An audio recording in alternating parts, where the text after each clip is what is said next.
Hello everyone, my name is Fazal. You are watching MFA Civil Engineering. Before bricks are going to be used for any type of the work, the suitability of a brick is determined by performing a various tests on a brick. Testing of brick include a lab test or a field test. Lab test itself consists of a number of tests like porosity, crushing strength, hardness, soundness, water absorption test, fluorescent test, dimensional stability, structures, and the impact test. Porosity. The burnt brick has a fine pores within the body. Porosity of a brick is defined as the percentage of a volume occupied by the bricks which contain a pores. In mathematically, it is expressed as a porosity is equal to the volume of pores divided by the total volume of a brick multiplied by the 100. Bigger size pores are more permeable, hence the brick should have a less porosity. Crushing strength. Crushing strength or the compressive strength of a brick is determined by the compression testing machine. It is pressed under a testing machine till it breaks or just on the point of a crushing.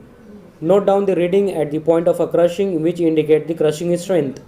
Minimum crushing strength of a brick is 3.5 Newton per mm square. First class brick have a crushing strength in between a 7 to 14 Newton per mm square. The crushing strength more than the 14 Newton per mm square is considered as the grade AA. Hardness. In this test, a scratch is made on the surface of a brick by a fingernail. After making this, if no impression is left on the surface of the brick is considered as a sufficiently hard to wear. Soundness. In this test, two bricks are struck with each other. The brick should not break, but it should give a metallic ringing sound. It indicates the good quality of a brick. Water absorption. It is a measurement of a quantity of water absorbed by a brick when soaked in a water. In this test, a brick is weighted at a room temperature when completely dry. Let its weight be a W. Then the brick is soaked in a water for a 24 hour again at a room temperature and then weighted. Let its weight now be a W1. Now the water absorption is calculated by the formula like percentage of the water absorption is equal to the W1 minus W divided by W multiplied by the 100. Note that the amount of the water absorbed by the brick should not be a more than 20% of its dry weight. In short, water absorption should not exceed 20%. Fluorescence test. In this test, the presence of the soluble salt is found out. Soluble salt causes a fluorescence on the surface of a brick. For this test, brick is soaked in a water for a 24 hour. Then it is taken out and allowed to dry in a shed. After drying, it is observed no gray or the white deposition on the entire surface of a brick indicate absence of the soluble salt. If gray or the white deposition are found more than a 50% of a surface, the fluorescence become a heavy and it is considered as a serious. Dimensional stability.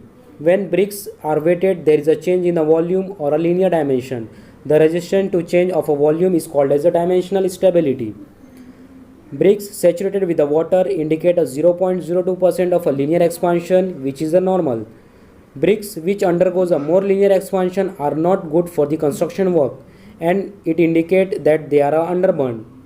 Brick also must show a dimensional stability when heated. A good brick has a thermal expansion of a 5 into 10 raised to minus 6 of their length as per the rise in a temperature. Practically, it does not make any effect on the brick work. Structures. A brick is broken and its overall structures is observed. The structures should be compacted, homogeneous and free from the holes, lump and dust. Impact test. In this test, brick is allowed to drop flat on a hard ground from a height of about 1 meter. The brick should not break or are crushed into a pieces. If crushed into a pieces after a dropping, it indicates bad quality of a brick. The various field tests carried out on a bricks are: the brick should be a well burnt, copper colored or a reddish in color, free from cracks with a sharp edge. Its color should be a uniform and bright throughout. The brick should be a uniform in shape with a standard size. The burnt clay bricks should be a free from voids. When two bricks are struck with each other, then it gives a clear metallic ringing sound. When the burnt clay bricks are dropped flat on a hard ground from a height of about 1 meter, it should not be crushed into pieces. The burnt clay brick should be hard when it is scratched with a fingernail.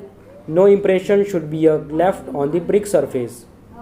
When the bricks are soaked for a 24 hour, no white salt deposition should be seen after a drying.